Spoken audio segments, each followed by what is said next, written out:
नारद उवाच प्रणम्य शिरसा देवं गौरीपुत्रं विनायकं भक्तावासं स्मरेन् नित्यम् आयुष्यकामार्थसिद्धये।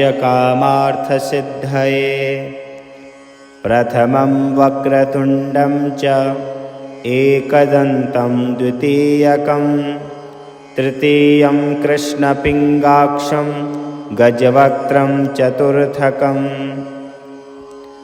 लम्बोदरं पञ्चमं च षष्ठं विकटमेव च सप्तमं विघ्नराजं च धूम्रवर्णं तथाष्टमं नवमं भालचन्द्रं च दशमं तु विनायकम् एकादशं गणपतिं द्वादशं तु गजाननं द्वादशैतानि नामानि त्रिसन्ध्यं यः पठेन्नरः न च विघ्नभयं तस्य सर्वसिद्धिकरं परं।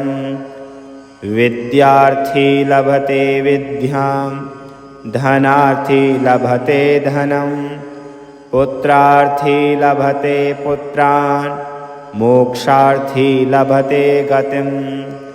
जपेद् गणपतिस्तोत्रं षड्भिर्मासै फलं लभेत् संवत्सरेण सिद्धिं च लभते नात्र संशयः। अष्टभ्यो ब्राह्मणेभ्यश्च लिखित्वा यः समर्पयेत् तस्य विद्या भवेत् सर्वा गणेशस्य प्रसादतः।